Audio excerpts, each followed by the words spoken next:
Assalamualaikum warahmatullahi wabarakatuh. Perkenalkan, nama saya Yulia Fitri Anjani, NIM 1901101010. Nah, saya dari kelas 3D.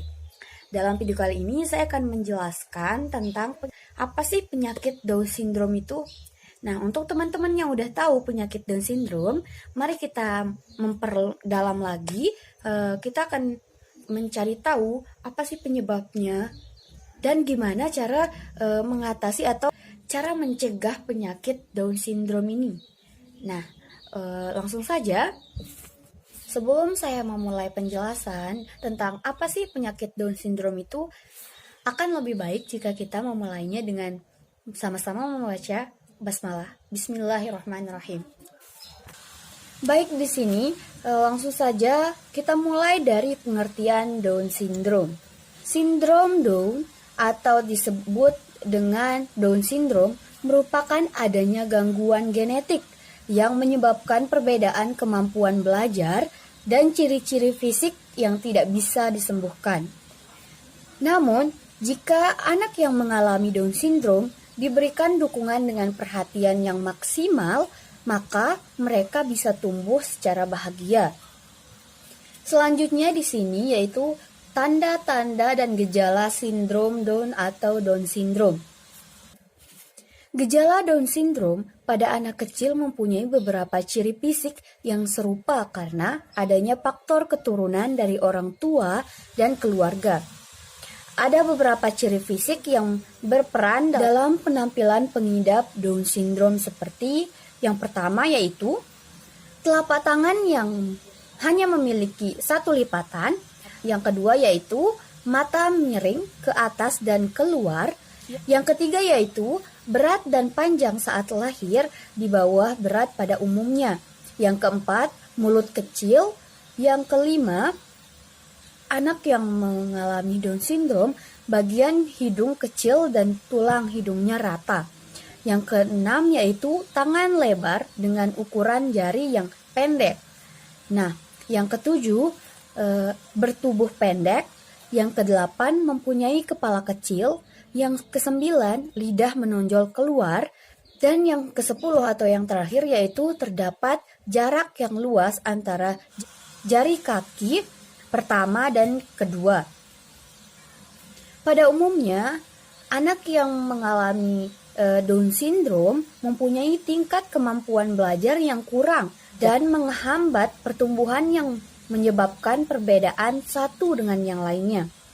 Berikut ini ada 3 tipe Down Syndrome yang dapat diketahui, yaitu yang pertama, translocation. Tipe ini terjadi sekitar 4 pengidap Down Syndrome. Translocation merupakan tipe yang jarang terjadi yang mungkin diturunkan dari orang tua pada anak-anak. Yang kedua yaitu mosaikis. Tipe yang paling jarang terjadi ini mempunyai kondisi yang lebih ringan dengan mengalami hambatan pertumbuhan yang sedikit. Yang ketiga yaitu trisomi 21. Tipe Down Syndrome trisomi 21 ini paling sering terjadi dan dialami lebih dari 90% orang pengidap Down Syndrome. Nah, selanjutnya ada pun yang menyebabkan Down Syndrome, yaitu ada beberapa faktor yang dipercaya bisa meningkatkan resiko bayi lahir dengan Down Syndrome, yaitu yang pertama seperti mempunyai adik atau kakak dengan Down Syndrome. Yang kedua, wanita hamil yang berusia di antara 35 tahun. Yang ketiga, jika mempunyai bayi dengan Down Syndrome. Yang keempat, usia ibu saat mengandung merupakan faktor yang bisa meningkatkan resiko mempunyai bayi dengan Down Syndrome.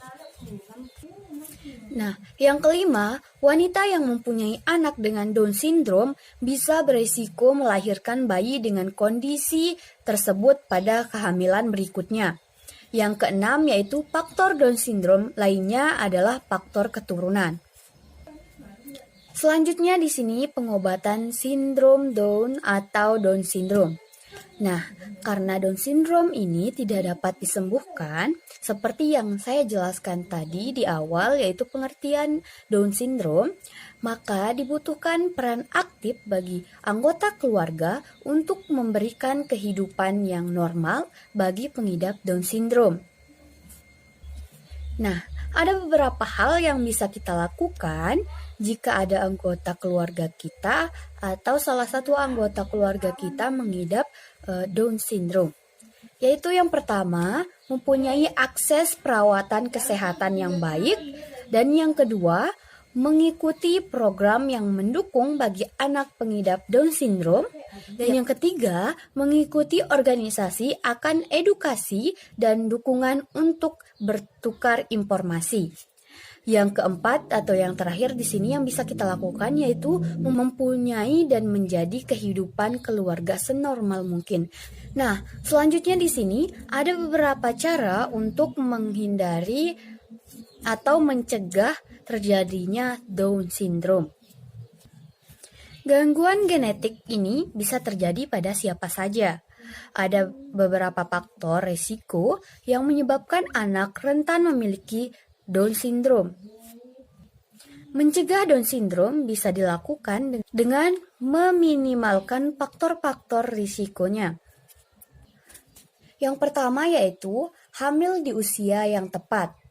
Nah, faktor risiko memiliki anak dengan sindrom Down atau Down syndrome lebih tinggi terjadi jika ibu hamil di usia terlalu muda ataupun terlalu dewasa. Usia paling baik bagi ibu mengandung adalah usia 20 tahun sampai 34 tahun. Adanya hubungan antara usia ibu hamil dengan Down syndrome telah diketahui oleh banyak orang pada awal 1900-an. Para peneliti memperhatikan anak-anak yang terlahir dengan kondisi ini. Seringkali merupakan anak terakhir dari keluarga besar yang lahir tidak lama sebelum seorang wanita mengalami menopause. Yang kedua yaitu melakukan pemeriksaan kromosom. Nah, awal kehamilan adalah waktu yang tepat untuk memeriksa kromosom. Ini bertujuan mengetahui apakah ada kromosom tambahan penyebab Down syndrome yang dijumpai pada janin, sehingga kemungkinan mengalami kelainan bisa dideteksi lebih dini. Dan yang ketiga yaitu melakukan screening dan tes diagnostik.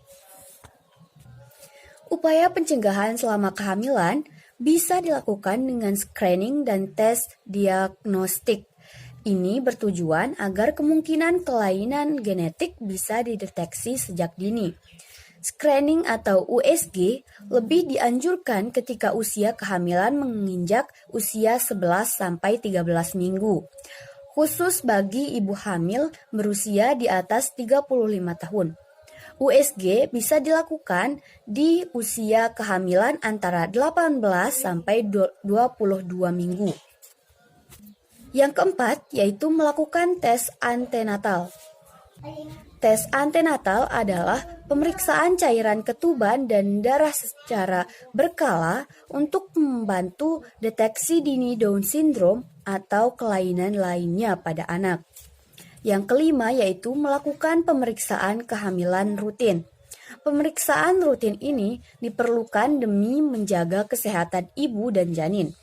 Pencegahan munculnya penyakit serta mendeteksi kelainan seperti sindrom Down atau Down syndrome agar bisa ditangani sejak dini. WHO menganjurkan ibu hamil melakukan pemeriksaan 1 kali pada trimester pertama, 2 kali pada trimester kedua, dan 5 kali pada trimester ketiga. Sementara Kemenkes Republik Indonesia mempunyai anjuran yang sama dengan WHO di trimester pertama dan kedua, namun di trimester ketiga, Kemenkes RI hanya menganjurkan 2 kali pemeriksaan saja. Yang keenam yaitu olahraga teratur. Olahraga ringan khusus bagi ibu hamil secara rutin akan membantu membuat kesehatan ibu dan janin tetap terjaga. Pilih olahraga yang aman bagi ibu dan janin. Ibu yang sedang mengandung bisa bertanya kepada dokter ahli kandungan tentang olahraga yang tepat. Yang ketujuh yaitu konsumsi asam folat.